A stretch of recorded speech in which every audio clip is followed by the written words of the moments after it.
Mesdames et messieurs, Monsieur le vice-président de la République et les élus qui sont dans la salle, il y en a beaucoup. Donc, Johanna Béranger seulement. Bon, il y a beaucoup d'anciens, hein. On aurait pu constituer un Jurassic Park avec ce qu'on a, avec ce qu'on a ce soir. Il y a beaucoup d'anciens, mais c'est bien que les anciens continuent toujours à s'intéresser à l'actualité, à notre souveraineté.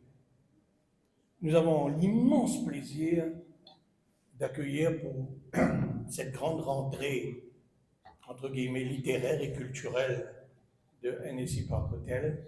Nous avons l'immense plaisir d'accueillir aujourd'hui Philippe Sands, qu'on ne présente pas, serait faire injure de le présenter, l'avocat, le juriste international, l'homme passionné qu'il est pour tous les nobles causes, même souvent perdues d'avance, ou qu'il gagne par la suite, de l'accueillir aujourd'hui pour le lancement de son livre en 2 versions, The Last Colony, la dernière colonie, qui avait été lancée à Londres et à Paris l'année dernière, et dont l'interview qu'il avait donnée à quelques journalistes sur place m'avait surtout impressionné par la clarté de son analyse et surtout par sa maîtrise de la langue de Molière. Il est polyglotte, vous le savez, il bénéficie d'une triple nationalité, française par sa mère, britannique par son père, et mauricienne par la force des choses. Alors il a expliqué que ce n'était pas un coup de piston politique pour qu'il puisse acquérir de grands morceaux de terrain sur le littoral, mais surtout pour des raisons pratiques, c'est-à-dire qu'il devait voyager beaucoup pendant la période de la Covid, et le seul moyen de contourner des confinements ou des contraintes dans certains pays, c'est d'avoir un passeport diplomatique. Heureusement, le passeport diplomatique l'a immunisé complètement contre le virus. Cela pour dire que, pour ceux qui ne connaissent pas ce monsieur, qui souvent est en perruque dans les prétoires britanniques, et souvent aussi sans chaussettes, et là je me réjouis qu'il soit aussi, lui aussi, sans chaussettes, parce que la chaussette ne fait pas l'homme forcément. La toge, oui, la perruque, oui, mais pas la chaussette. Il aurait pu, compte tenu de ses compétences, inspirer Netflix pour une série Suits. Forcément, parce qu'il gère des dossiers, mais ce monsieur-là n'est pas, comment il s'appelle, le mec de la série? J'ai oublié, un gros trou de mémoire. Rafraîchissez ma mémoire dans Suits. Un avocat qui me dit ça. Harvey. Il n'est pas là pour faire du fric parce que c'est un homme, on le sait, c'est un homme de gauche. Heureusement d'ailleurs. Un homme de gauche qui a pu survivre quand même 3 gouvernements. C'est rare ici. C'est assez rarissime. Et nous l'avons eu ce soir donc pour le lancement du livre. Mais auparavant, on va demander à notre ami Olivier Bancoult de dire quelques mots, justement pour situer le groupe réfugié Chagos, et surtout pour parler de sa rencontre avec Philippe. Merci Findé, monsieur le vice-président, les membres de l'Assemblée et les anciens. C'est pour moi un grand plaisir d'être là parmi vous, parce que nous étions à La Réunion où on a eu un accueil vraiment chaleureux parce que les Réunionnais s'est montré vraiment très concernés avec le problème des Sagouchins. Bon, comment on a connu Philippe? Ce que, comme vous le savez, nous avons commencé notre bataille juridique depuis 1998 Et après, on a continué, on n'a jamais baissé les bras, malgré les Oden Council et les ordonnances. On a toujours persévéré, parce que l'importance pour nous, c'est de faire connaître notre droit fondamental et notre dignité. Ça n'a pas été facile pour nous, mais on n'a jamais baissé les bras. Et c'est jusqu'au moment où, comme vous le savez plus que moi, le gouvernement mauricien toujours a mis l'accent sur la souveraineté. Nous, on n'est pas contre la souveraineté, mais c'est un moment où ils ont oublié le droit fondamental des gens qui a été bafoué. Et le moment où le gouvernement a décidé de faire choses communes ensemble, dans un premier temps, pour corriger cette injustice qui a été faite envers la violation des chartes des Nations Unies, et de l'autre côté, la violation des droits humains, on a appelé par le gouvernement à se joindre et essayer de faire quelque chose ensemble. C'est à ce moment-là qu'on a rencontré Philippe Sen et un groupe d'avocats avec qui on a travaillé. Et ça a commencé avec, normalement, on devrait voir comment présenter devant la Cour internationale. Après tous nos épisodes, on est parti devant l'Assemblée générale des Nations Unies pour montrer notre présence, notre concert. Nous sommes concernés parce que nous avons nos droits qui ont été bafoués par les soi-disant champions des droits de l'homme. Et à ce moment-là, on a choisi de présenter pour faire comme si un témoignage, pour expliquer comment la vie était au Sagos et comment ça a transformé. Et parmi, on était 5 Sagosiens, et parmi les hommes de loi, on choisi le témoignage d'Élise Bélisée. Et c'était vraiment très poignant.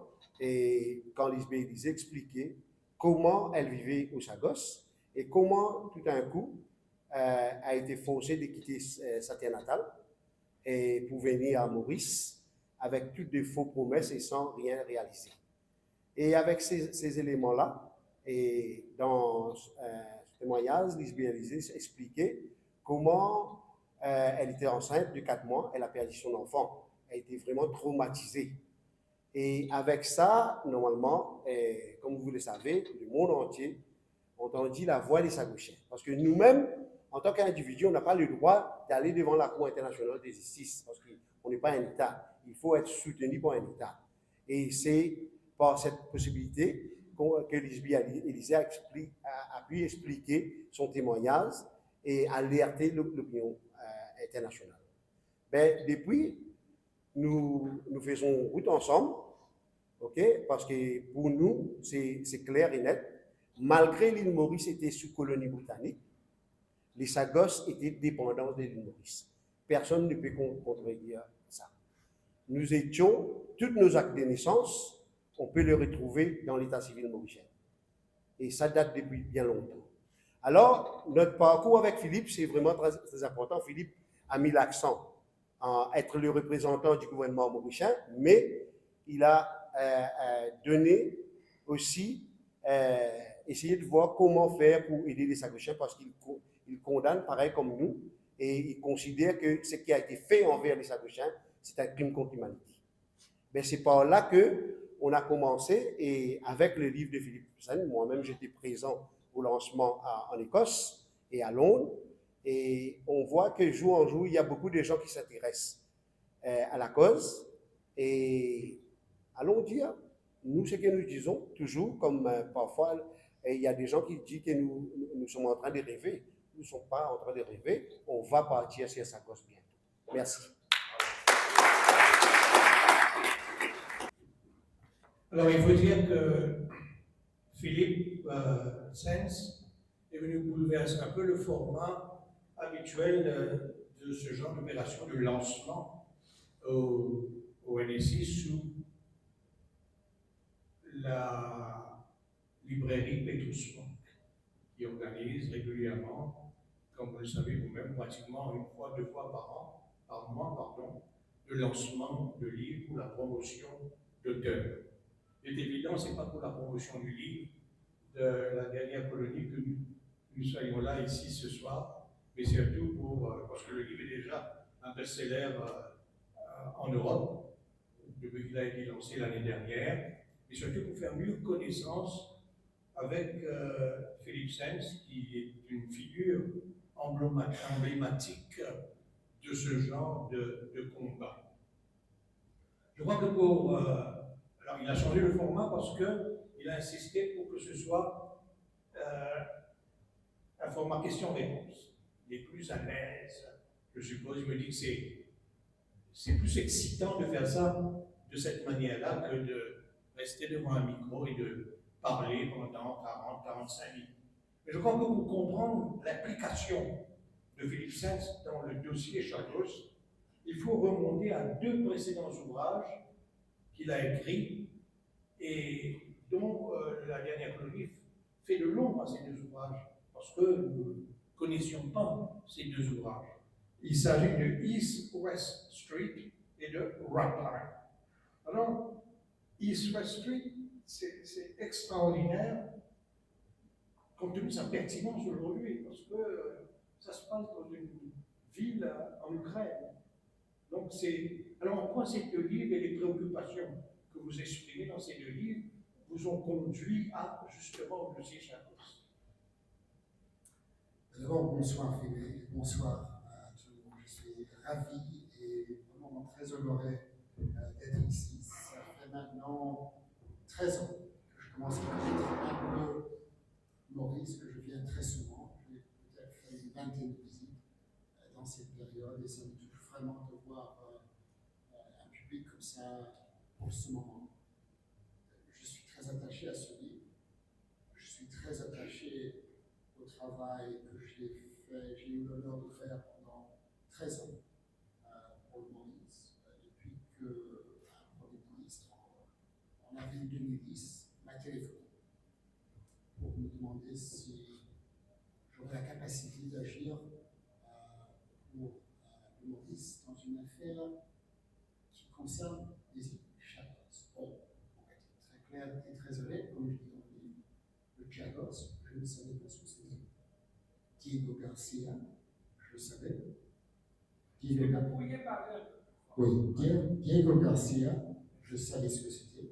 Mais Chagos, je ne savais pas vraiment ce que c'était. En Angleterre, malgré le travail remarquable, et je paye ici du respect à Olivier et CRG, parce que c'est grâce à eux vraiment et leurs efforts devant les tribunaux britanniques à partir de fin des années 90, pendant 20 ans, que vraiment cette phase devant la Cour internationale de justice s'est tout ouvert. Et on reviendra à ce thème, et c'était très simple.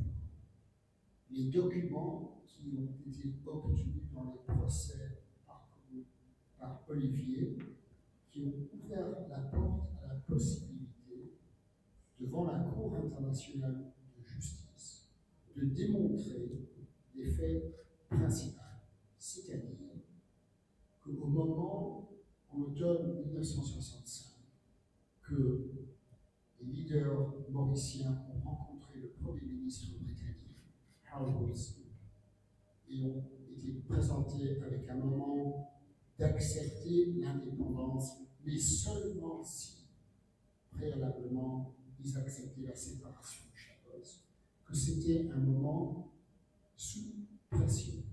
Il n'y avait pas une liberté de décision à ce moment-là. Ça, c'était le moment clé dans l'affaire devant la Cour internationale de justice. Et on a gagné sur ce point précisément parce que c'est Olivier et ses avocats à Londres qui ont obtenu la documentation par voie de discovery de prouver ce qui s'est passé exactement. Alors, je reconnais absolument le rôle joué par Olivier et par le témoignage aussi de Élisée, mon ami, qui est là parmi nous aujourd'hui. Alors, est-ce que vous auriez accepté de prendre ce dossier-là sans cette sensibilité personnelle sur l'application de votre cas? Je reviens à avril 2010. C'était un moment qui a complètement changé ma vie. J'ai reçu 2 communications dans le même mois. Il y a M. Ramoulin qui m'appelle.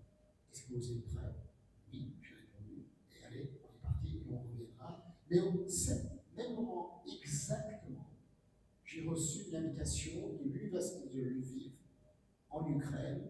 Est-ce que je suis prêt à venir donner une conférence sur les procès où j'ai participé devant les cours internationaux sur 2 concepts internationaux, crime contre l'humanité et génocide. Et un peu, comme je ne connaissais pas vraiment Chagos, je n'avais aucune idée où se trouvait cette ville de Lviv. J'ai regardé dans la carte et j'ai compris que Lviv en Ukraine, c'était aussi Lvov, les Russes l'appellent Lvov, les Polonais l'appelaient Lvov, et les Allemands et les Autrichiens l'appelaient Lemberg. C'est la même ville. Et mon grand-père est né à Lemberg en 1904. Il m'en a jamais parlé de ce qui s'est passé dans son enfance. Alors je me suis dit, ok, allez hop, je pars à Lviv pour voir un peu comment c'est, mais vraiment pour trouver la maison où est né mon grand-père, dans une ville où on n'en a jamais parlé avec sa famille. Après, j'ai connu très bien mon grand-père, il est décédé en 1997.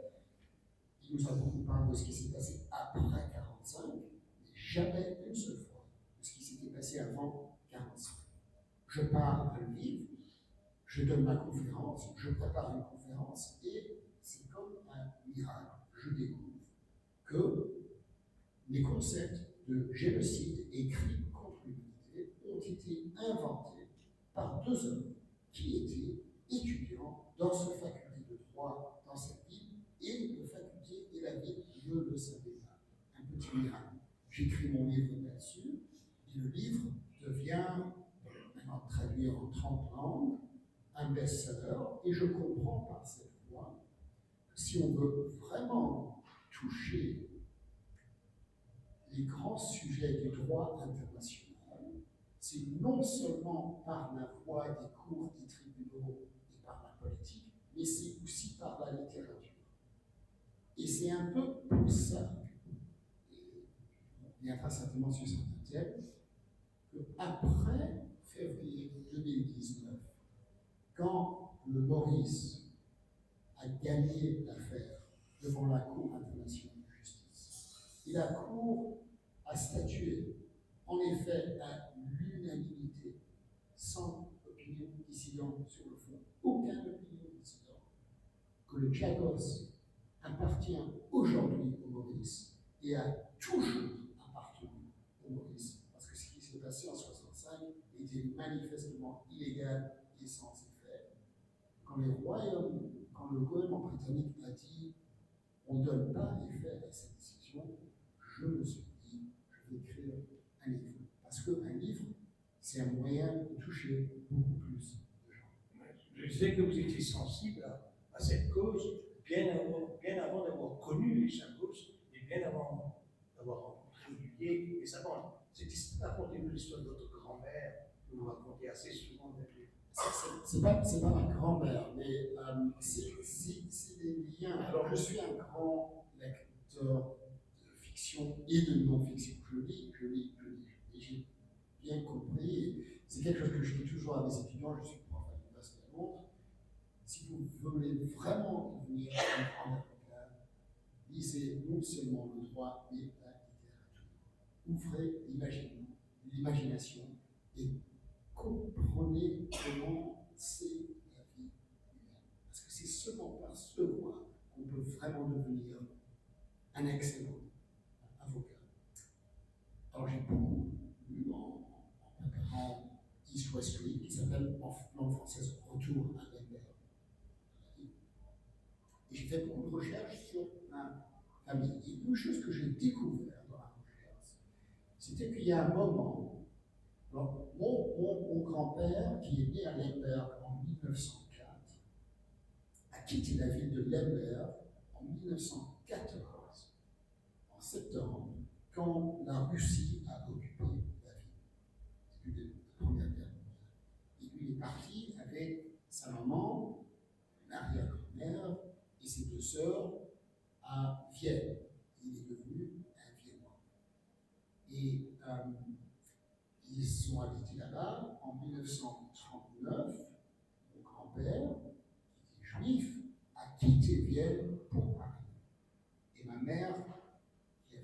un an a suivi quelques mois plus tard. Mais mon arrière-grand-mère, la grand-mère de ma mère, la mère de mon grand-père, est restée. Et en juillet 1942, j'ai découvert tous les documents, j'ai la date, j'ai les trains, j'ai tous les détails. Les avocats ne savent pas faire grand-chose, mais on sait comment trouver les informations, les points de détail et les faits. Ça, on fait très très bien.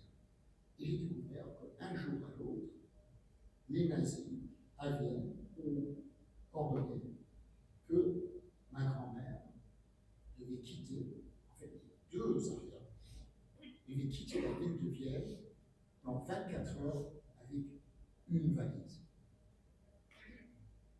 75 ans plus tard, je rencontre, comme Olivier l'a raconté, Lisby Élysée.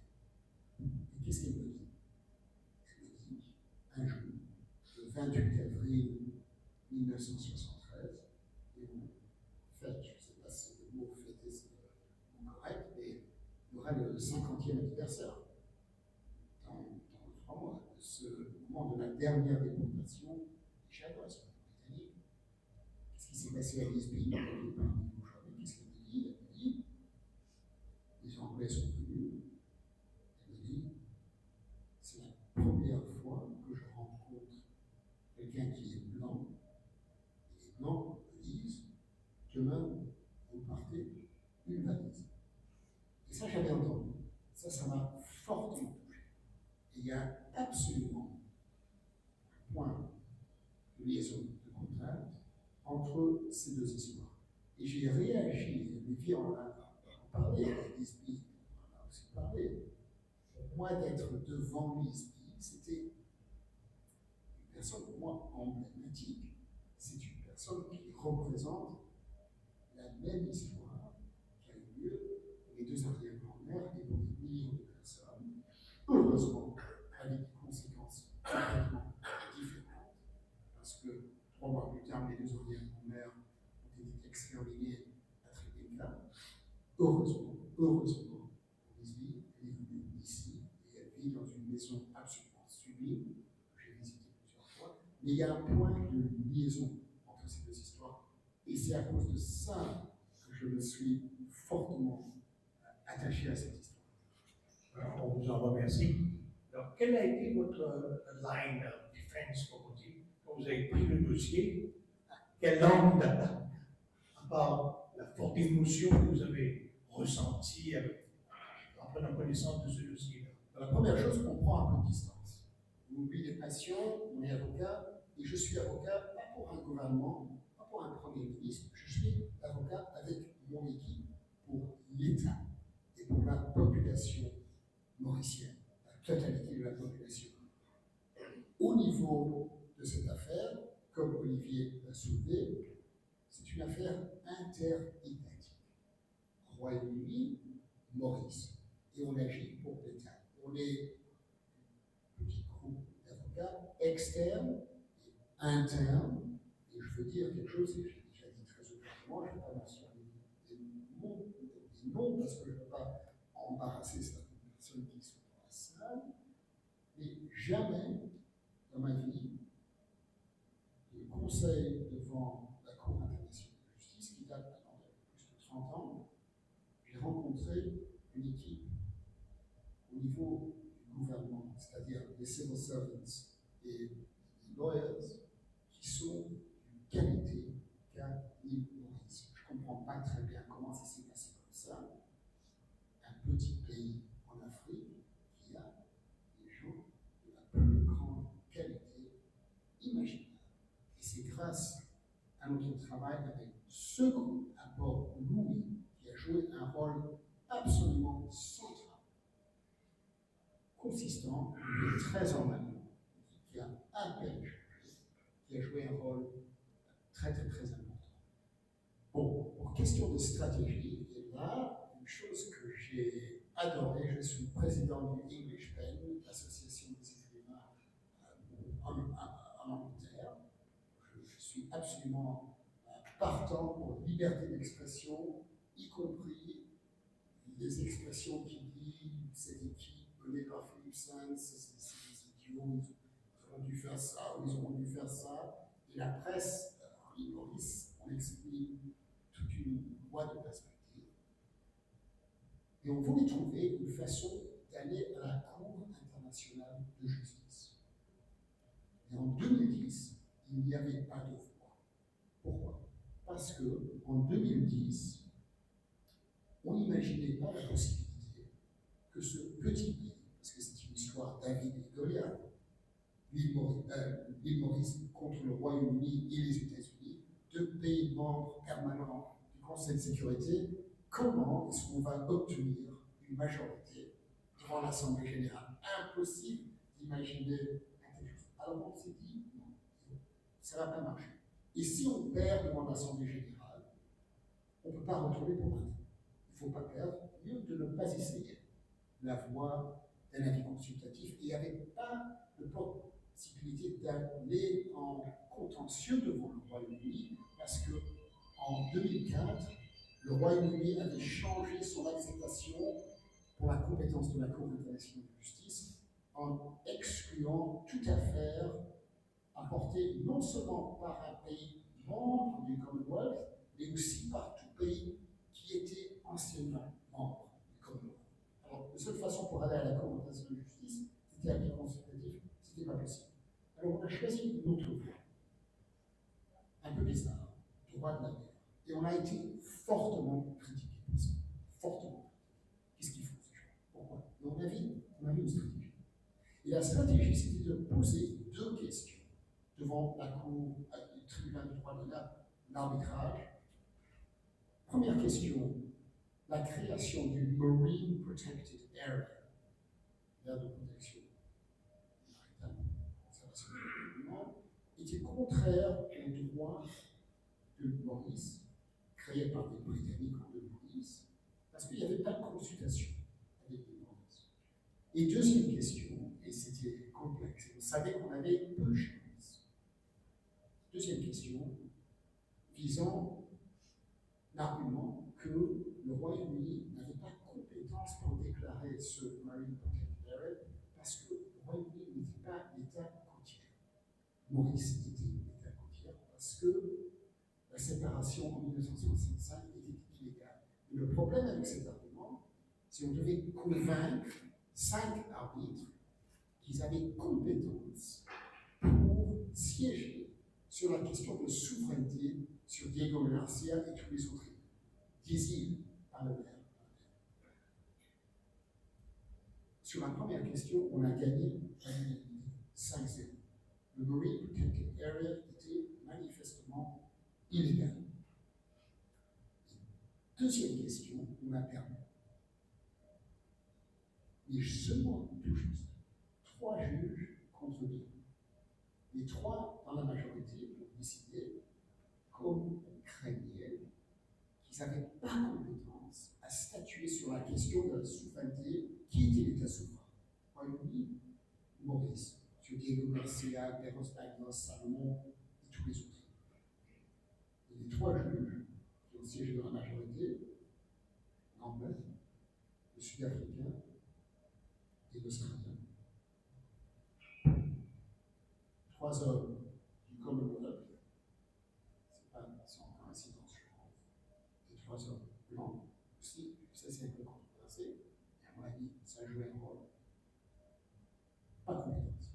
Par contre, les deux qui n'étaient pas du Commonwealth, l'Allemand et celui du Tanzanie, ont dit non, on a compétence. Dans le droit de la mer, si c'est nécessaire, on peut siéger sur ces questions d'autodétermination, la résolution 1514 de l'Assemblée générale, qu'au moment qu'un État devient indépendant, on ne peut pas séparer une partie du territoire, et seulement si on a l'accord de la population affectée.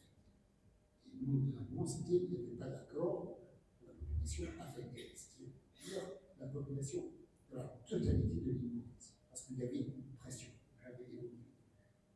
Et les deux ont dit oui, on peut siéger là-dessus. Et on va plus loin. Un autre point de vue 1965. Et donc, dans ce contexte, le Chagos est parti et a toujours été parti de l'île Maurice. Ça, c'était le moment. Parce que pour la première fois, même si on a perdu le dossier, il y a deux opinions dissidentes d'une grande importance, deux juges très importants internationaux, qui ont décidé pour l'île Maurice. À ce moment-là, précisément, il y a un changement. Le nouveau gouvernement de M. Gunnar Père, qui avait été à Lancaster House en 1965, le dernier survivant, nous a ordonné de trouver un moyen d'aller devant la Cour internationale de justice par avis consultatif. Bon, en 2010, on avait déjà décidé que c'est impossible. Et en 2016, il y a eu pour l'île Maurice un petit miracle. Le miracle de Maurice de juin 2016, c'est le Brexit. Parce que de un jour à l'autre, le Royaume-Uni a perdu le quasi-totalité de son autorité devant les Nations Unies. Tous les pays de l'Union européenne ont dit ah, c'est plus notre problème. Rien à faire avec nous, vous êtes tout seul. Il n'y a eu aucun lobbying, on a décidé de partir devant l'Assemblée générale, et comme vous savez, en juin 2017, l'Assemblée générale a voté par une énorme majorité, 94 voix contre 16, pour envoyer à la Cour internationale de justice deux questions. Un, est-ce que la décolonisation de l'île Maurice a été complétée en 68? Et deux, sinon, quelles sont les conséquences? Et comme vous avez vu, on a argumenté avec l'appui de l'Union africaine et plein de pays du Non-Aligned Movement, et par unanimité, en effet, la Cour décide à statuer. Et c'est une victoire totale. Alors, on savait, tournant ta question, toujours que finalement, ce sera seulement devant la Cour internationale de justice qu'on pouvait vraiment changer d'affaires. Et on a très ouvertement, avec des gouvernements différents, décidé sur une stratégie à plusieurs étapes pour arriver à ce point-là, mais on a eu de l'assistance par les populations britanniques qui ne sont pas toujours super intelligents et ont décidé de voter pour le Brexit. Sans le Brexit, à mon avis, l'affaire n'aurait jamais allé à la Cour internationale de justice. Alors là, vous faites connaissance avec Élysée. Et c'est votre pièce maîtresse dans cette stratégie. Et là, tout le monde a pleuré, pratiquement. C'était un des moments les plus remarquables que j'ai jamais vécu dans ma vie de juriste. Comme Olivier l'avait décidé, il y a eu un débat parmi l'équipe où il y avait des positions très différentes. Avec, franchement, l'équipe. Et tu savais, est-ce qu'on peut imaginer un témoignage devant la Cour internationale de justice? Et là, c'était complexe, parce que dans les avis consultatifs, en général, il n'y a pas de témoignage. Et nous, finalement, l'équipe a décidé, oui, les conseillers externes, on ne pouvait pas aller devant la Cour internationale de justice sans que les 14 juges entendent la voix des chapeaux. Ça se faisait. Ça serait une façon de refaire ce qui s'est passé en 65. Ce qui s'est passé entre 68 et 73. Alors, on a décidé, à l'unanimité dans l'équipe, oui, il faut absolument que la Cour entende la voix des chapeaux. Qu'est-ce qui s'est passé? Et là, on a fait face à un certain problème, d'abord de choisir qui. On avait un surplus de choix, il y avait plusieurs gens absolument fabuleux. Finalement, on a arrivé à Lisbonne, est-ce qu'elle était prête à le dire? Oui, elle était prête. Et là, on s'est trouvé face à un problème très pratique.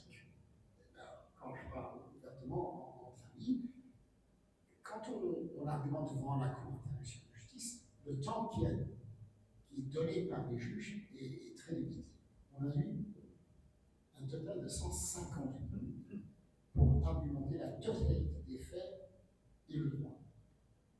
Et on voulait insérer un témoignage, alors ça sera en fait finalement 5 minutes, pas plus, pour traiter de ça.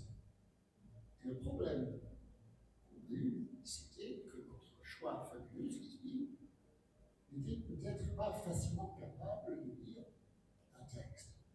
Et s'il ne lisait pas un texte, il y avait la possibilité qu'elle se mette à parler, et peut-être elle va au-delà de 5 minutes, au-delà de 10 minutes, au-delà de 15 minutes, et on ne pourrait pas monter, lui dire assez, Lisby, il faut arrêter maintenant.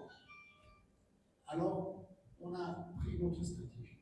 On a demandé à la Cour, pour la première fois dans l'histoire de la Cour, si on pourrait présenter le témoignage de Lisby par un vidéo qui a été pré-enregistré. La Cour a dit absolument. On veut entendre cette personne, on comprend qu'elle ne parle pas l'anglais ou le français, il y aura des questions de traduction, si elle parle en créole dans la Cour, c'est permis, mais ça ralentira la chose.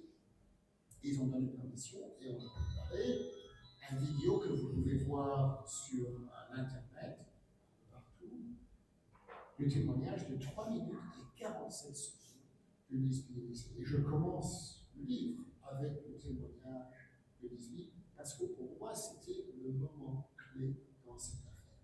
Et je n'ai jamais avant vécu un tel moment.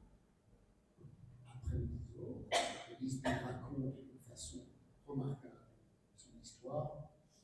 Il y avait un silence qu'on connaît très rarement dans une salle. Et on ressentait qu'il y avait quelque chose qui avait changé dans la salle. Et après, les gens se sont mis à pleurer dans la salle. Moi, j'entendais ça, j'entendais tout ça dans la salle. Et il y a plusieurs des juges qui m'ont dit informellement, après l'affaire, bien sûr, après la décision, que ça, c'était pour eux le moment clé. On n'était pas face à une histoire de droit et de fait. On était face à une histoire humaine, de vrais êtres humains qui vivaient toujours. Un être humain qui dit je suis peut-être plus si jeune, mais je veux retourner dans mon pays natal, et vous, les juges, avez la possibilité d'arranger ça. Et à mon avis, c'était un moment absolument clé dans l'affaire. Et c'est une autre façon de dire que l'aspect humain de ces gens des histoires devant les grands procès, comme je dis à mes étudiants, c'est pas que les faits, c'est pas que le droit. Il y a toujours un autre aspect, les instincts, les idées, l'imagination, les idéologies des juges. On sait que ça marche comme ça dans le droit. Ce n'est pas quelque chose de mécanique qui s'applique. On savait que c'était un risque de jouer avec les émotions des juges, mais dans ce cas-là, ça a marché. Et je remercie encore une fois Lisby pour son témoignage. Je pense que sans son témoignage et sans la documentation que Olivier a obtenue dans les procès à Londres, on n'aurait pas arrivé à ce point. Mais l'affaire a été gagnée parce qu'elle dit, à un certain moment, après son témoignage, pourquoi on a attendu si longtemps à venir à la Cour internationale de justice de l'Haye? On a attendu presque 50 ans après la déportation de Lisby, encore plus longtemps pour Olivier. Ça a dégagé dans plusieurs étapes. Le Maurice a obtenu son indépendance en 68, et le Maurice de 68 n'était pas le Maurice d'aujourd'hui. C'était un pays nouveau, c'était un pays qui n'avait pas d'argent, c'était un pays qui avait une grande dépendance sur le pouvoir colonial, l'ancien pouvoir colonial, pour vendre le sucre, l'exportation, ce genre de trucs. Dans les premiers 15 ans, en fait, ils étaient perdus à cause de ça. En 82, M. Juglin devient Premier ministre.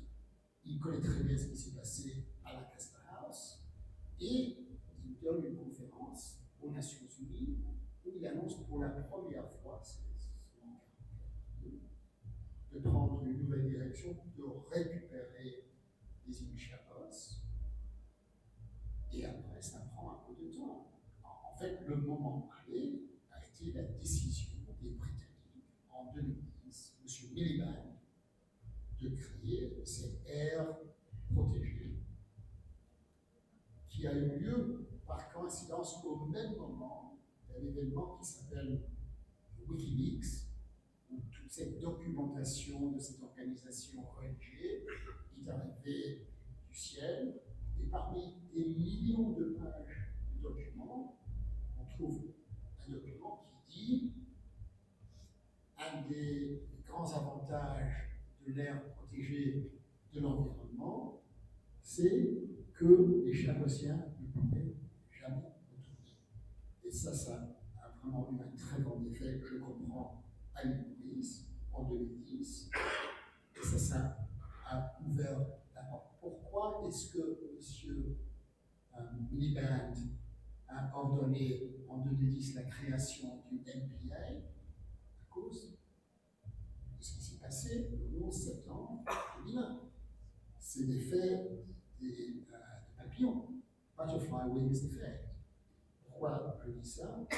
Parce que, à cause de ce qui s'est passé à New York, à Washington en septembre 2001, finalement, ça a eu l'effet d'abord que Diego Garcia a été utilisé comme piste d'atterrissage dans quelques cas de torture dans le projet américain de Extraordinary Rendition. Et deuxièmement, les avions qui ont débarqué le 20 mars 2003 pour bombarder le Bagdad sont partis de Diego Garcia.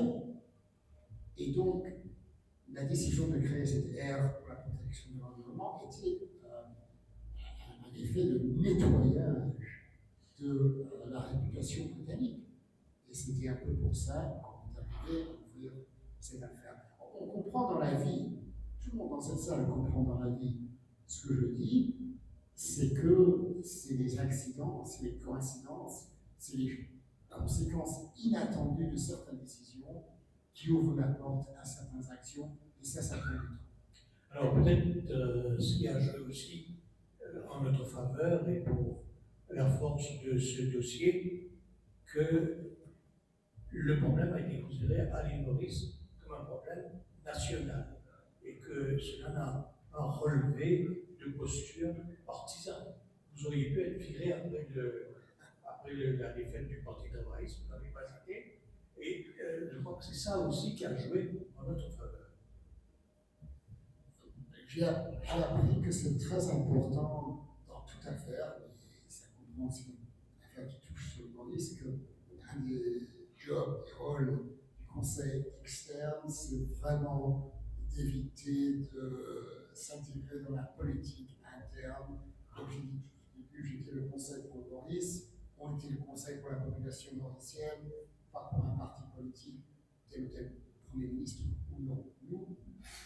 Mais c'était clair que quand le nouveau gouvernement est arrivé en 2015, je pense que, comme dans tout pays, comme en Angleterre, en France, partout dans le monde, les relations entre les hommes politiques sont souvent très difficiles et il y a des tensions. Et je pense que pour le nouvel gouvernement, il y avait un peu l'impression que Philippe Sands et son équipe externe, James Crawford et Paul Reichler et tous les collègues, on faisait partie de l'équipe du gouvernement précédent. On était vraiment pas la réalité. Alors, j'ai été invité à Port-Louis, je me souviens très bien, 2014-2015, pour être interviewé sur mon indépendance d'esprit. Est-ce qu'on va virer ce monsieur? Est-ce qu'on va continuer avec lui? Et il y avait certains parmi l'équipe de conseillers à l'interne des civil servants, qui n'étaient pas des personnes politiques, qui nous ont dit, franchement, je pense que c'est fini. Je pense qu'ils vont vous virer. Et finalement, j'ai eu des discussions discussion avec M. Pinard, le gouvernement, et je ne sais pas pourquoi exactement, mais ils ont décidé, non, on va continuer avec ces gens. On était plutôt contents, mais ça m'arrive assez souvent que quand il y a un changement de gouvernement, tu verrais, c'est fini. Ils trouvent des autres conseils. Alors je pense que vous avez raison. Dans ce dossier, il y avait une continuité politique. Et ça joue un rôle très très important dans le contexte d'une affaire comme ça, parce que pour les autres pays, pour le Royaume-Uni, ce qu'ils reconnaissent, c'est un pays en fait uni dans ce contexte. Alors, je reviens, parce que moi, il y avait beaucoup de critiques sur notre stratégie dans la presse. On est usé, on dit tout. Et on aurait dû faire ça, on aurait dû faire ça, on aurait dû faire ça, pourquoi est-ce qu'on n'a pas fait ça? C'est une catastrophe, ce qui se passe, ça sera en faillite. Et comme j'ai dit, j'ai une ouverture d'esprit, les gens ont le droit d'écrire, et ça nous aide à réfléchir. En fait, je trouve ça assiste, parce que c'est une façon de se poser la question tout le temps. Est-ce qu'on a pris une bonne décision? Est-ce que c'était une mauvaise décision? Pour moi, d'avoir un grand débat sur des questions, je ne suis pas du tout contre ça. C'est comme ça dans l'équipe. Parmi nous ici, de personnes qui ont participé dans l'équipe, ils ont vu qu'on s'est vraiment bagarré dans notre équipe. Il y a eu des perspectives complètement différentes. Et ça, c'est une façon, may the best arguments win. Et ça, j'ai vraiment appris de mon frère, qui malheureusement n'est plus avec nous, James Crawford. J'ai travaillé pendant 30 ans. Et c'est vraiment parmi lui que j'ai appris, avec son esprit australien, qu'il faut toujours, quand on est conseil dans une affaire, écouter toutes les perspectives. On ne veut pas une équipe qui est créée par des personnes qui ont tous la même perspective. C'est beaucoup mieux d'avoir des gens qui ont des pays différents, des systèmes juridiques différents, qui sont de droite, qui sont de gauche, qui sont au centre. Comme ça, on entend tous les arguments. Et les arguments dans les journaux, ça joue un rôle. Et on réfléchit, on se pose la question, est-ce qu'on a pris la bonne décision? Est-ce que c'est une mauvaise décision? Est-ce qu'on aurait pu faire ça? Alors le débat, je suis tout à fait pour, mais au niveau politique, en fait, il y a eu une continuité depuis les 13 ans que je suis impliqué, et je pense que ça a beaucoup aidé le Maurice. Alors, malgré toutes les tentatives de votre pays, l'Angleterre, de déstabiliser les Maurice en créant des dissensions parmi les Chagossiens, en créant de toutes pièces une république d'Angleterre, chagossienne. Comment vous avez réagi quand vous avez pris connaissance de ces tentatives-là? Le gouvernement britannique a le droit de faire ce que le gouvernement britannique peut faire. Là, je veux démontrer mon grand respect pour un de mes plusieurs pays. Parce que, contrairement à la France, quand on agit, quand on est barrister anglais, et on agit pour son propre pays contre le Royaume-Uni, personne ne nous attaque. C'est reconnu comme l'indépendance du barreau. On a le droit d'agir même contre son propre pays. Et je n'ai jamais eu aucun problème avec le gouvernement britannique ou avec Legal Advisory for Office ou tel homme ou femme politique. Parce que je suis le conseil pour le Maurice contre le Royaume-Uni. Par contre, la France, c'est complètement différent. En 1995, j'étais conseil contre la France dans l'affaire des essais nucléaires et après dans l'avis consultatif sur la légalité des armes nucléaires. Et le Quai d'Orsay, jusqu'à aujourd'hui, n'a jamais dit que ce Philippe Sands a agi contre les intérêts de la France. Alors pour moi, en France, je suis devant le Quai d'Orsay, personne ne me bloque. Ça ne se fait pas. Alors, c'est deux systèmes différents. Là, je suis plutôt partant pour le système britannique. Mais sur ta question, s'il y a une unité dans la communauté mauricienne en général, même avec certaines perspectives différentes, je ne pense pas qu'on peut dire que dans la communauté chagossienne, il y a ce même unité. D'abord, il y a plusieurs générations. Il y a ce que Olivier Lisby appelle les natifs ceux qui sont nés sur les îles. Après, il y a deuxième, troisième, maintenant quatrième génération. Malheureusement pour ça, il y a toutes ces générations, c'est une bonne chose. Il y a ceux qui habitent en Maurice, ceux qui habitent à Seychelles, ceux qui habitent au Royaume-Uni, ceux qui sont pour la souveraineté mauricienne, ceux qui sont pour, ils ne sont pas nombreux, mais il y en a qui sont pour la souveraineté britannique. Et il y a encore tout un autre groupe, pas énorme, mais ça existe, qui est pour l'état de Chagos, autodétermination du Chagos. Mais là, il faut arriver à la réalité de la chose. La réalité de la chose, pour bien ou mal, c'est qu'en droit international, le règle qui existait en 65, comme l'a dit la Cour internationale de justice, c'était de déterminer quelle était l'étendue de colonie de Maurice à ce moment-là. Est-ce que ça comprenait, oui ou non, le Chagos? La Cour a dit oui, ça comprenait le Chagos. Et dès qu'on arrive à ce moment-là, le Chagos fait partie seulement de l'île Maurice. Et c'est pour l'île Maurice de décider si oui ou non ces îles de Chagos vont avoir une vie indépendante, comme un État indépendant, pour quel niveau d'autonomie. Alors ceux qui argumentent pour la souveraineté britannique, c'est perdu, c'est fini, c'est clair, non seulement pour l'international de justice, mais tribunal du droit de la mer. Alors, ça ne vaut pas grand-chose, à ma perspective, de passer du temps à rentrer dans un débat avec ces gens, parce que le droit est clair, l'unanimité devant les tribunaux internationaux. En ce qui concerne l'autodétermination pour un État de Chagos, je comprends absolument les instincts du groupe qui milite pour cette idée, soutenue par des journalistes de grands renommés, comme John Pilger par exemple, mais ce n'est pas pour eux de décider. C'est exactement la même situation que le Québec, au Canada. Ce n'est pas pour le Québec de décider si elle sera indépendante. C'est pour le Canada de décider si le Québec aura la possibilité d'indépendance. Ce n'est pas pour, de nos jours, au Royaume-Uni, l'Écosse de décider si elle veut l'indépendance. D'abord, il faut que le Royaume-Uni décide que l'Écosse a une opportunité pour s'exprimer sur sa volonté d'indépendance. Et c'est exactement la même chose. C'est exactement la même situation. Bon, il est déjà 19h45. On va laisser maintenant, on va applaudir.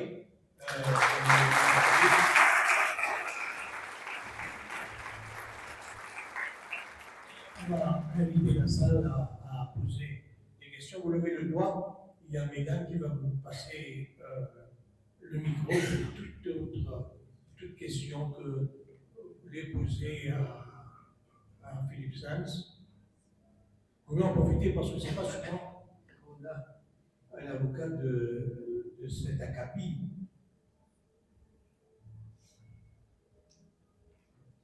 Monsieur Château, attends le micro. Oui, merci, je vais vous appeler Monsieur Godson. Il y a le premier Godson qui a consisté au fait que nous avons perdu le droit de mer, c'est un mal qu'on revient, n'est-ce pas? Vous dites que c'est un mal qu'on a pour le fait d'avoir perdu. Ce que je dirais, c'est que quelquefois, quand on a perdu. C'est ça qu'a trigger, excusez-moi de vous couper. Ce que je dirais, c'est que quand on a perdu, on n'a pas toujours perdu. On connaît dans le droit que c'est très souvent les opinions dissidentes qui deviennent la majorité. J'ai écrit dans le livre quelques exemples où c'était comme ça. L'Afrique du Sud-Ouest, en 65, c'est les opinions dissidentes, finalement, qui ont devenu le droit. Et c'est souvent comme ça dans la Cour suprême des États-Unis, House of Lords, Supreme Court en Angleterre. Oui, je suis d'accord avec vous. De perdre, ce n'est pas toujours vraiment de perdre à long terme.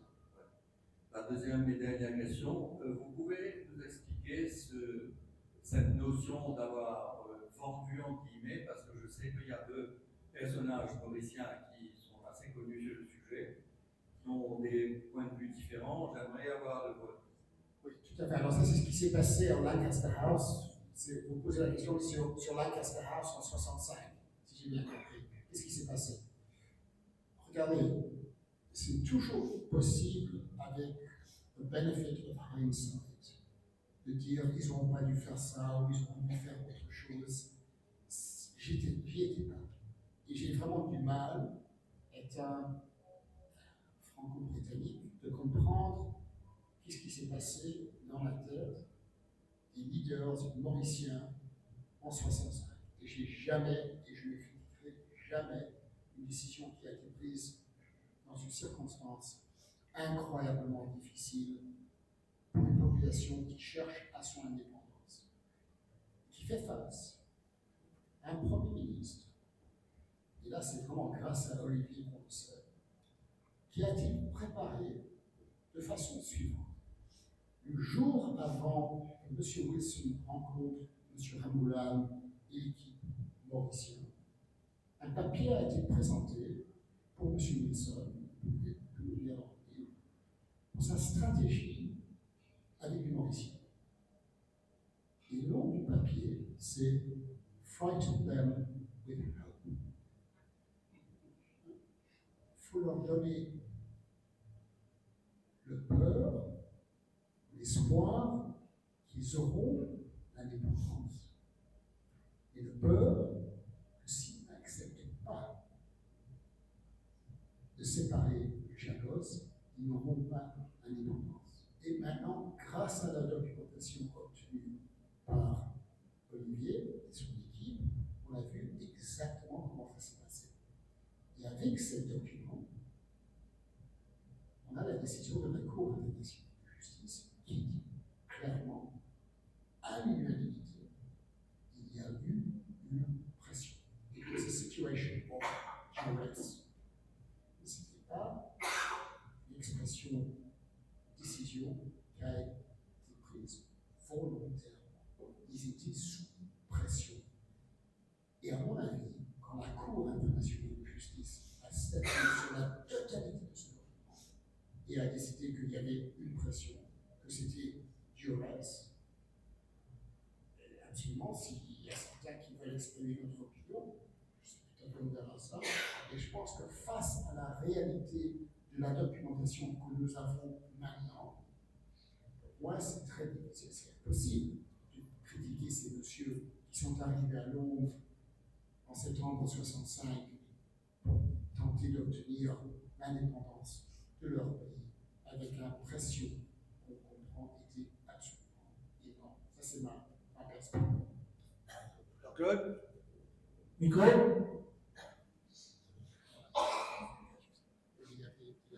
Ok. Merci beaucoup. Je m'appelle Florence Baldwin. Je voudrais simplement simple question. Pourquoi militez-vous pour le retour de chaque ancien CSE, alors qu'il n'y a rien là-bas? Vous pensez que le retour à Maurice plutôt, il serait toujours minoritaire. Minoritaire sur le plan religieux, sur le plan ethnique, il n'aurait aucune chance ici, même de d'autres générations. Aussi longtemps que ce pays serait divisé, par exemple, par une icône de Bodhi, les Sagoutiens n'auront aucune chance, sur le plan économique ou social à Maurice. Ils ne sont pas mieux lotis à Croix et à l'Angleterre, par exemple. Il dit que dans une démocratie, que le froid, c'est bien, mais ils ont ouvert la sécurité sociale, ils ont un service de santé, un service d'éducation, qui n'est pas parfait si vous voulez, mais qui est toujours beaucoup meilleur que nos sacoches ou à Maurice. Si j'ai bien compris, je n'ai pas très bien entendu. Un problème de son. Oui, mais j'ai quand même compris. Vous avez évoqué, monsieur, la question de pourquoi un retour à Chagos pour les Chagossiens, pourquoi pas vivre quelque part d'autre. Ça, c'est pas vraiment pour moi d'exprimer.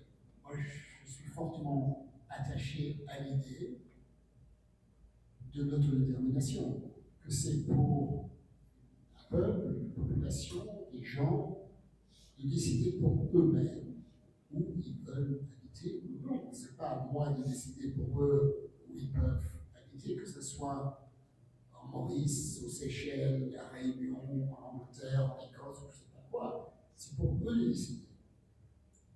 Et là, comme Olivier l'a soulevé, il y a en fait deux aspects différents. Il y a l'aspect l'aspect souveraineté, l'État de Maurice a le droit de demander en droit que son État soit complet. Ça, c'est le droit de l'État, c'est clair.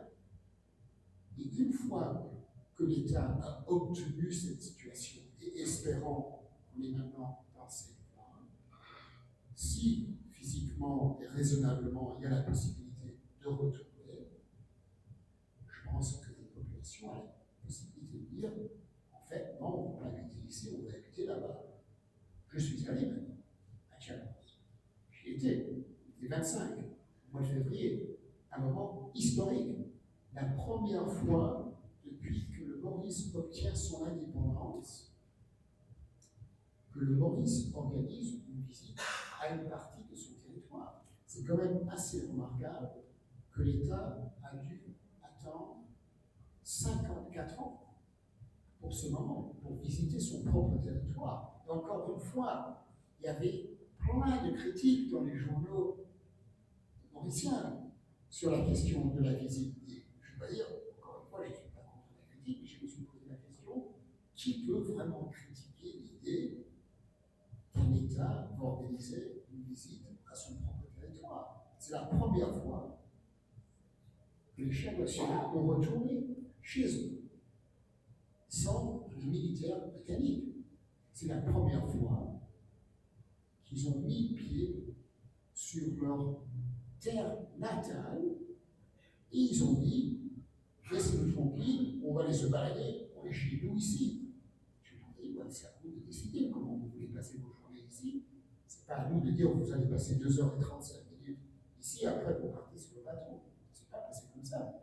Ça, c'est un moment symboliquement pour moi de grande importance.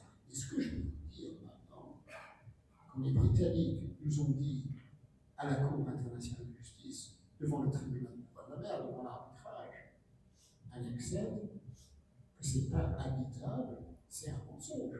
J'ai tout vu moi-même, avec mes propres yeux. C'est clairement habitable. Ça a été habité pendant 300 ans. Il y a des cimetières, il y a des bâtiments, il y a de l'eau, il y a des sources d'énergie, il y a des choses à manger, il y a des animaux, il y a des fruits, il y a des légumes, il y a tout là. C'est un lieu absolument remarquable. Et c'est un lieu mauricien. Et si les gens, Lisby et Olivier, sont nés là-bas, ils veulent retourner là-bas, c'est leur choix, c'est leur droit. Et à mon avis, c'est pas pour moi, autre personne, dire non, vous ne pouvez pas aller là-bas, vous serez mieux dans tel ou tel endroit. Ça, c'est une liberté fondamentale. Et là, je reviens à l'histoire de mes deux arrière-grand-mères. Pourquoi pas le même argument? Non. Vienne, c'est pas bien pour vous. Ça sera beaucoup mieux pour vous en Pologne. On vous enlève, on vous envoie là-bas. Personne dit ça. Quelle est la différence? Il n'y a pas de différence. La même chose. Il y a un lien, on le connaît tous personnellement, là où on vit, là où on est né. Ça joue un rôle fondamental dans l'identité de l'être humain. Et il faut respecter ça.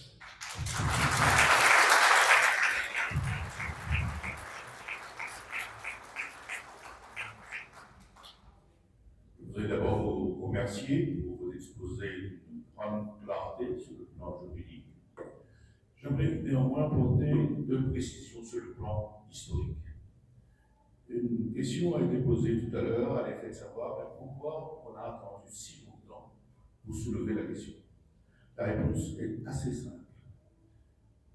La question a été soulevée pour la première fois par le Premier ministre de l'époque, Ali Jannat, qui n'était pas encore Premier ministre MSN, c'était le Premier ministre MMN, aux Nations Unies, en octobre 1982.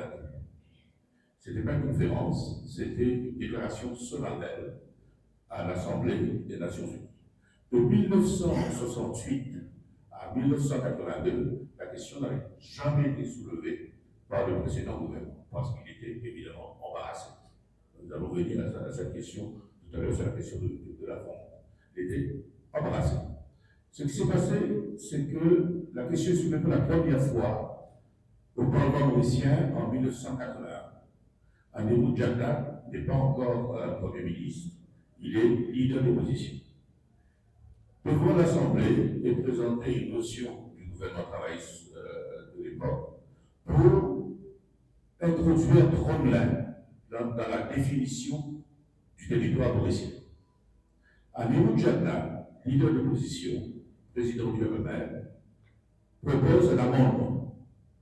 Il demande qu'on introduise également l'archipel des Chagos. Le Premier ministre de l'époque, c'est Soka Angola, on ne peut pas faire ça. Le Chagos ne nous appartient pas, ne nous appartient plus.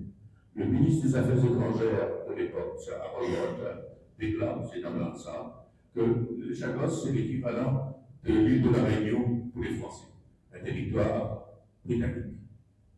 Il refuse, le gouvernement travailliste refuse, il est logique avec lui-même. Pendant toutes ces années, il n'a pas fait de revendication sur les Chagos, ni sur le plan bilatéral, ni sur le plan international de la société. Quand il arrive au pouvoir en 1982, une des premières actions du gouvernement est de nommer un select committee, vous n'en parlez pas, c'est dommage, un select committee pour enquêter sur les conditions de l'excision. J'ai eu l'honneur moi-même de présider ce comité. Et j'ai interrogé Sassou Sangarangula, Sakram Koulel et quelques autres qui avaient participé à la conférence de l'Albanza.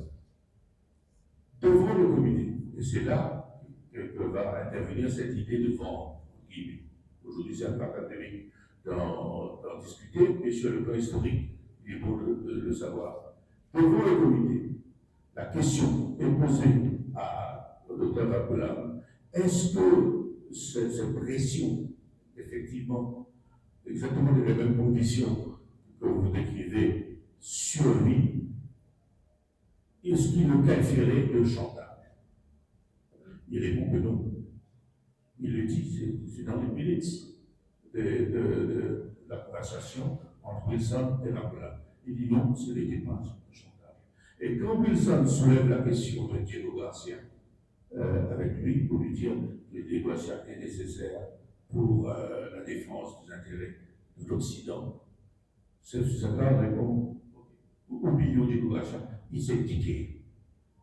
Il a capitulé immédiatement. La stratégie des Britanniques de faire peur à Angola a effectivement marché. Il n'y a pas eu de débat. Aussitôt que Wilson a dit nous on aimerait bien que vous acceptez l'excision de Diego Garcia parce que c'est pour la défense. Ou d'abord pour la défense, ensuite la défense des intérêts occidentaux. Il a dit Diego Garcia, ils ont quitté. C'est de là que va partir le sentiment que Diego Garcia était vendu. D'autant plus que quand ce document va prouver le moment où l'argent, la compensation de 3 millions de sterling arrive à Maurice, il est déclaré dans des comptes de la colonie. Et le libellé, pour expliquer cet argent, c'est sale d'immigration. Ça aussi, c'est dans les documents officiels. Alors, ceux qui, comme moi, ont dit que le gouvernement lui-même, ce n'est pas les observateurs, c'est pas notamment qui parlent de sale, de vente, ça s'appelle Angoula lui-même, le premier. C'est Harold Walter. Il fait une conférence de presse. Il a donné des interviews dans le monde pour dire que nous avons continué l'opération. Donc je suis heureux que finalement, sur le plan juridique, on a estimé que, au fait, quelque part, Angoula a monté, il n'a pas vendu. Il croyait qu'il avait vendu, mais qu'il n'avait pas vendu. Merci beaucoup pour cette intervention et d'abord merci pour tout votre travail dans ce domaine. Je connais les documents dont vous parlez, et ceux qui ont sorti des affaires où vous avez présidé. Merci pour votre travail, ça, je pense, a beaucoup contribué. En fait, toute cette documentation a joué un rôle devant la Cour internationale de justice. Les Britanniques ont fait exactement cela. Ils ont utilisé les mots de M. Rangoula, le père. Ils ont utilisé les détails, la compensation, sale of Diego Garcia. avait une autre grande chance à la Cour internationale de justice. Et encore, pour ceux qui sont étudiants de droit, j'ai dit avant, le droit n'est pas quelque chose qui s'applique mécaniquement. Ce qui est vraiment important dans un cours, c'est qui siège et qui préside. Ça, on le sait très bien. Je suis arbitre, je sais quelle est la différence avec telle ou telle personne comme président d'un tribunal. Ça change complètement la chose. Et là, on a eu une grande chance. Le président de la Cour internationale de justice, pour toute l'affaire Chalos dans la vie consultative, était Abdul Hakim Youssouf, un très grand juriste de la Somalie, ancien conseil juridique de l'UNESCO à Paris, doctorant en droit, grand spécialiste en droit international, mais, l'aspect le plus important, un Africain. Un Africain qui a vécu dans un pays qui a été colonisé par les Britanniques, par les Italiens. Il avait écrit un livre, et je le connais très bien ce monsieur. Il a écrit un livre, je le connais très bien ce monsieur, quand il était petit garçon en Somalie. Chaque matin, il chantait les chansons italiennes. Alors, ce monsieur sait très bien ce que c'est d'être sous le jackboot d'un colonisateur. Et je pense que Abdoulaye Youssouf comprenait très très bien ce qui s'est passé à cette époque.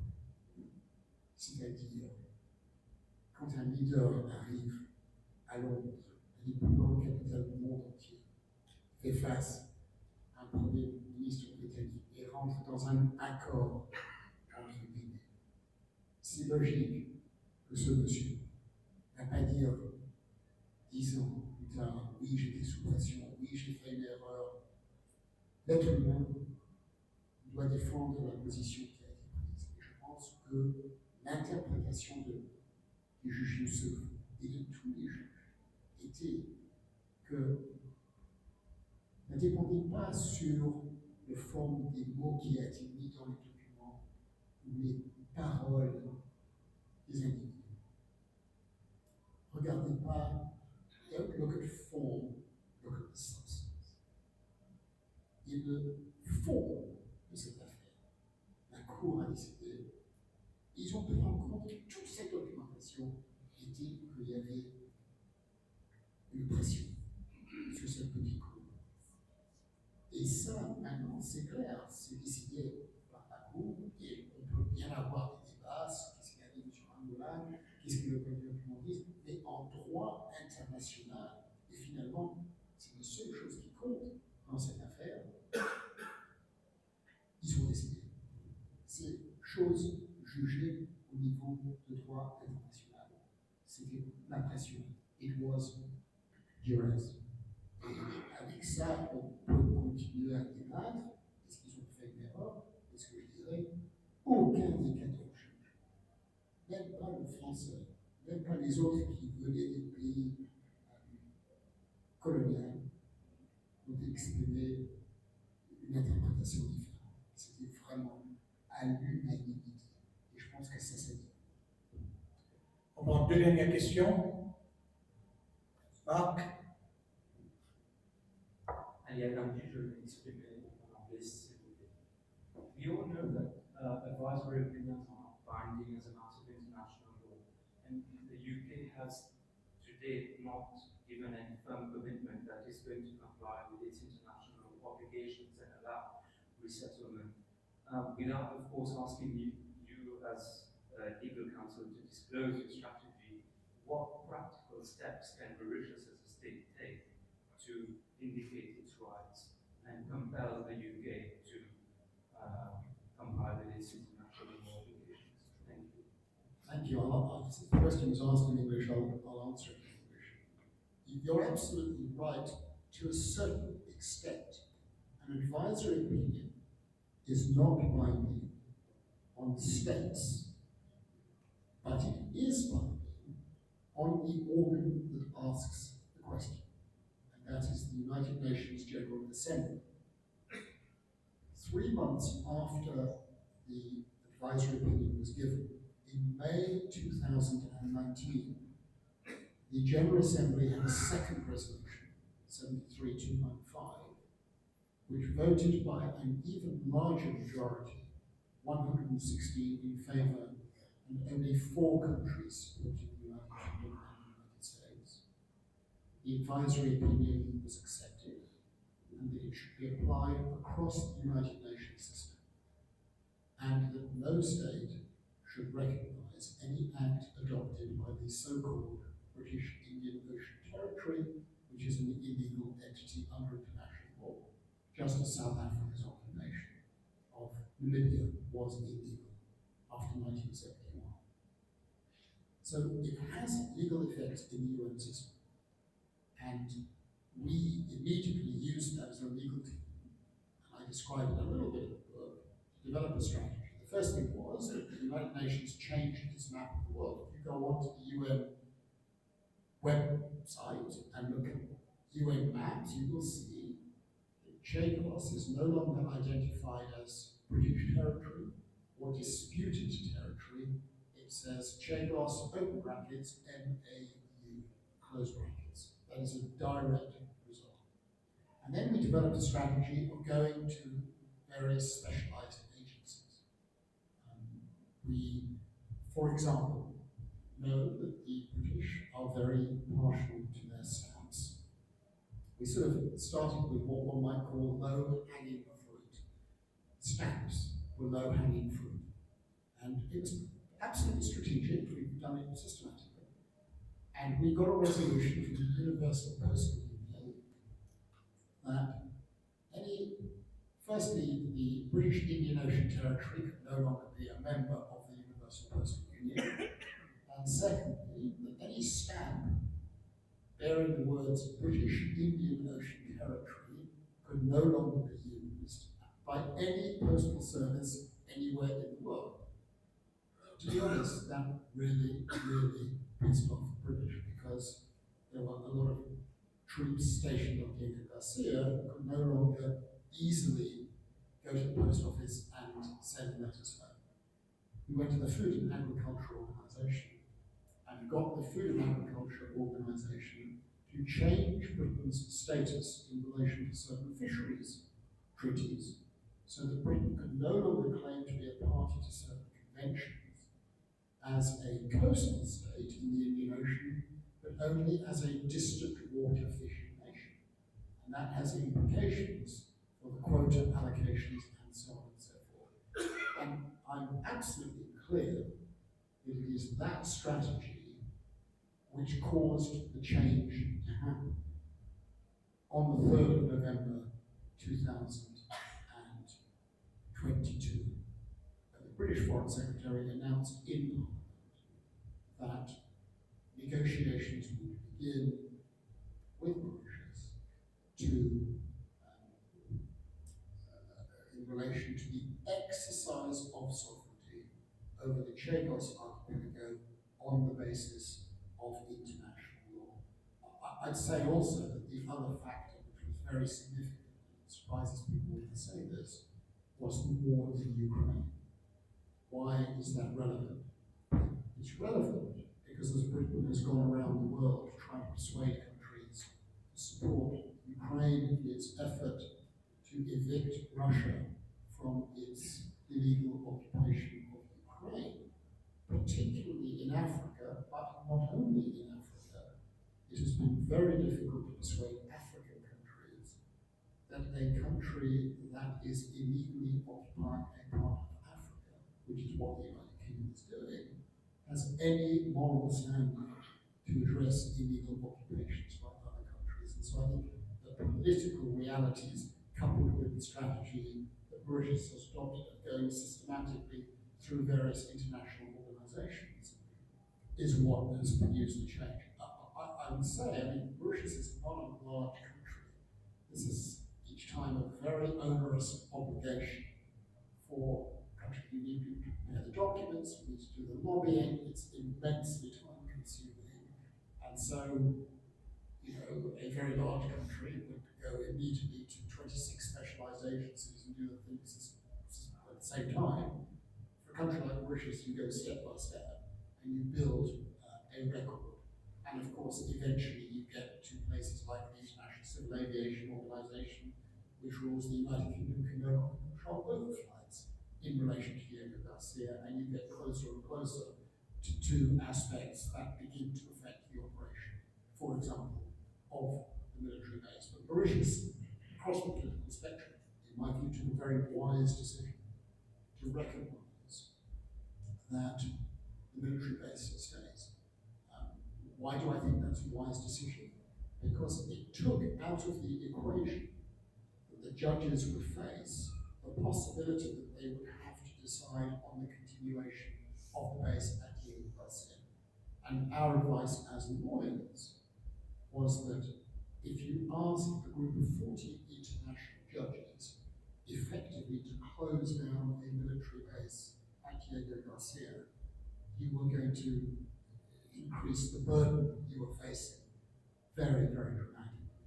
And so I think very wisely successive Mauritian governments decided that would not be the objective and that would not be on the table. So I hope you're getting the sense, I mean, you'll get much more detail in the book, but I hope you're getting the sense that what has happened over 13 years is an incredibly thorough and systematic review of every step, at every stage, at every moment, looking at consequence, looking at unintended consequences, and building a strategy not for an immediate hit, but to develop a strategy over the long term to essentially get into a situation that happily we are now in, where, to take the words of Olivier, one can actually now realistically imagine that it will be possible soon for Chagosians and other Mauritians maybe to return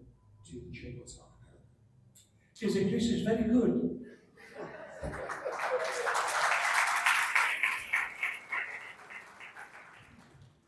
C'était Marc avait demandé un point. Vous pourriez lui faire une faveur après, mais j'en ai levé la main avant. Merci, tout ça reste.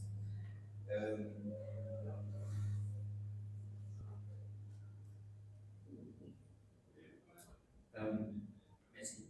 Alors, je suis un partisan que les droits fondamentaux de nos sœurs et nos frères chagossiens soient restaurés. Je suis un partisan que notre souveraineté soit aussi retournée à notre pays. Je vous remercie d'avoir consacré autant de temps de votre vie pour cette cause. Merci beaucoup pour cela.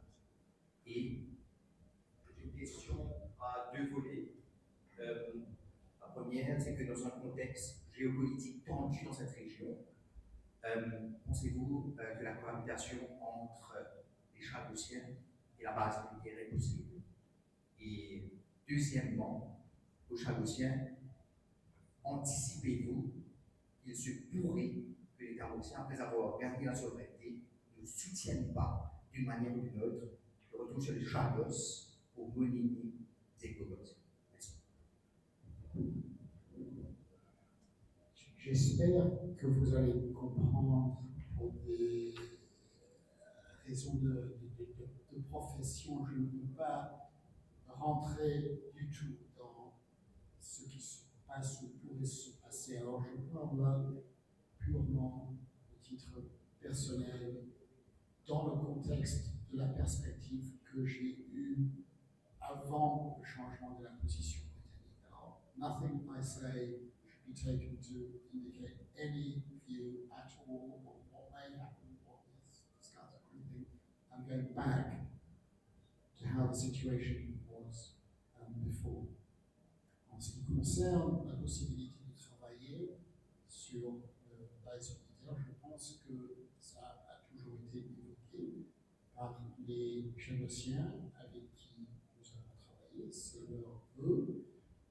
Je dirais simplement que les États-Unis a historiquement une pratique de reconnaître que quand ils ont une base militaire dans un certain endroit, ils ont toujours un principe qui marche, qui dit que les ressortissants de ce pays, les nationaux de ce pays, devront avoir une primauté de travailler dans ces pas. Ça a toujours été la position américaine, et je peux imaginer que cette position s'applique dans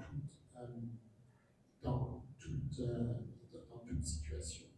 Le deuxième aspect de votre question, je n'ai pas si bien compris. Est-ce que vous pouvez juste répéter? Oui, merci. Donc, est-ce qu'il se pourrait qu'après avoir regagné la souveraineté, que ben, Maurice, l'État mauricien, ne soutienne pas le retour sur le Chagos pour monnayer, c'est-à-dire pour louer des négociations avec les Américains? Ça, c'est vraiment une question pour le gouvernement mauricien.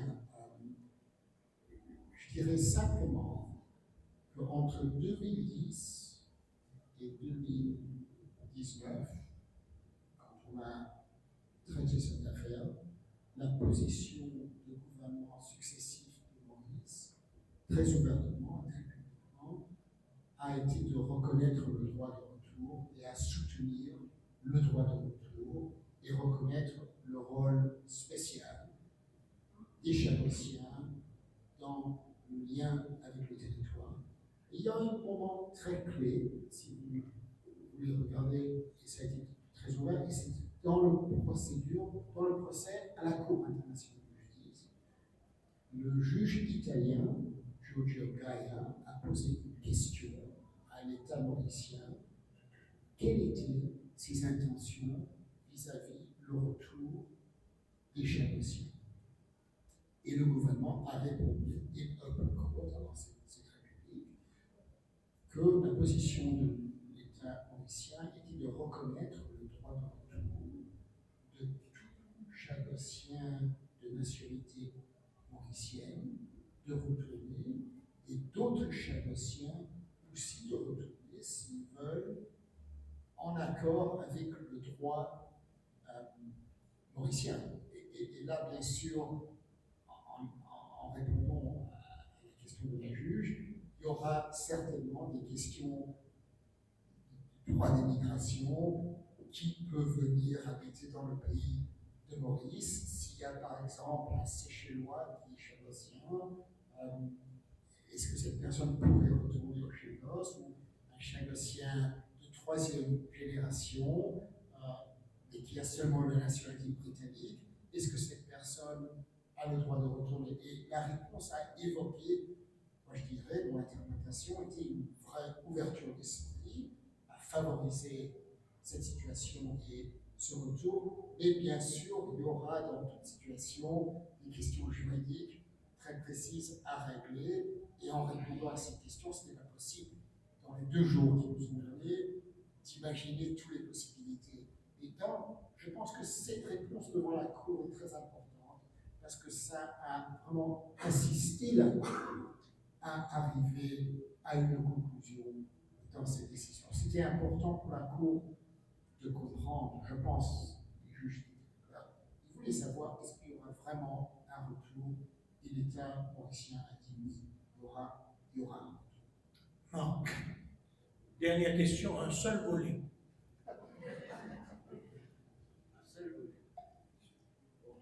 Au fait, ma question originale a beaucoup été répondue dans les 2 dernières réponses. Ma question originale a beaucoup été répondue dans les 2 dernières réponses.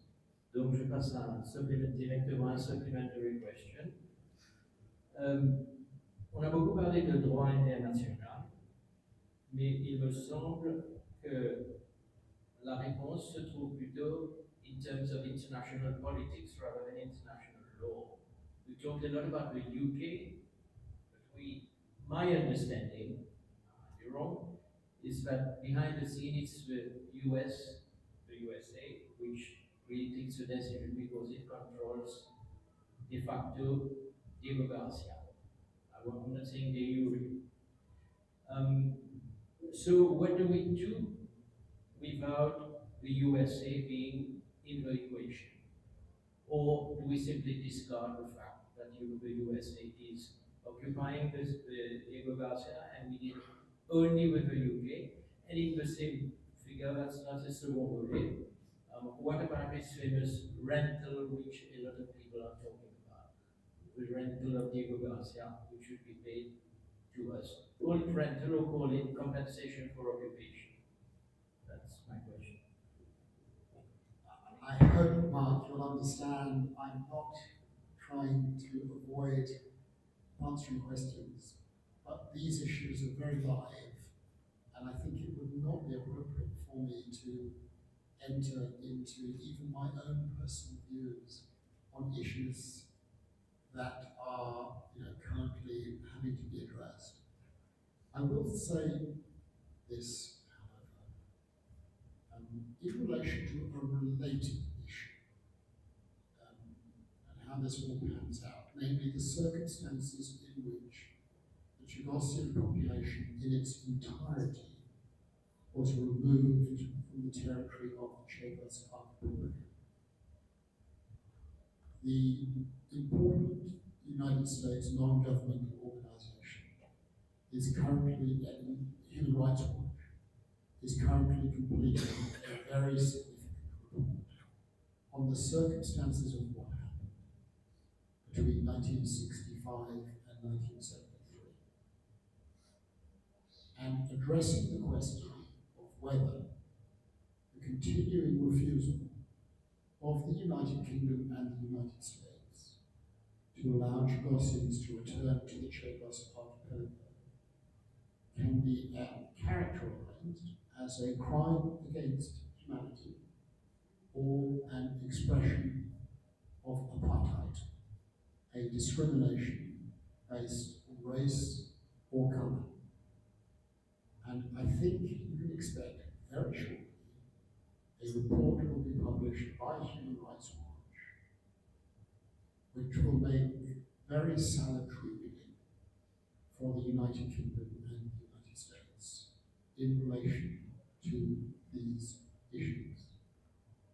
It may well be, I don't know, I haven't seen the draft, I haven't seen the report, I don't know what is finding any say, but one cannot exclude the possibility that for the first time in the history of Human Rights Watch, an American founded and based organization, it will determine that the United States has been complicit in a crime against humanity by not allowing the Chagossians to return even after the International Court of Justice had determined that Chagos was part of Mauritius and they had, in effect, a right to return.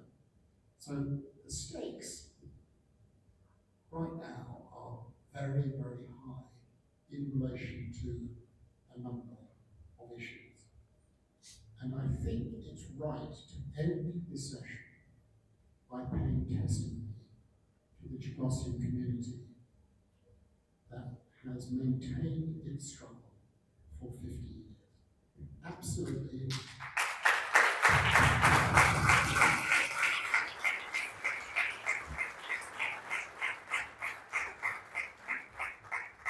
Absolutely, a group of university professors and barristers from faraway places got involved with the government of Mauritius.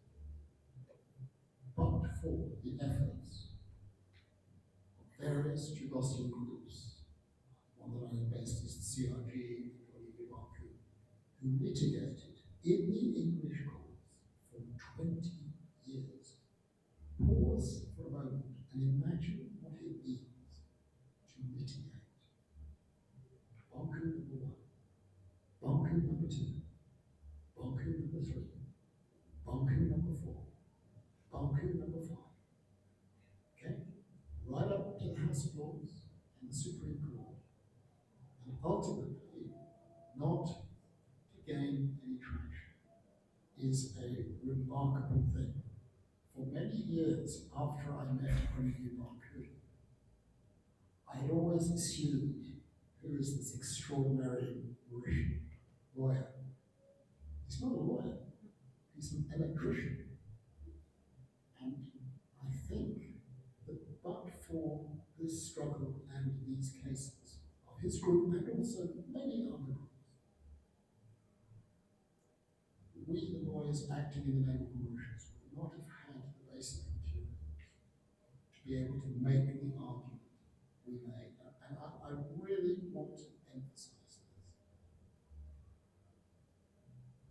ambitious, and we could never have got to where we got if the people most directly affected by the dreadful acts between 1965 and 1973 had not maintained their struggle, supported by many people in Mauritius and elsewhere, many people. But if there is to be a victory, and if there has been a victory, it's not only Mauritius' victory, but it's the victory of people like Leslie, Olivier, Suzanne, and all of their colleagues who have really struggled to get this right. I think we should show our appreciation of what they have achieved. It is remarkable. Merci.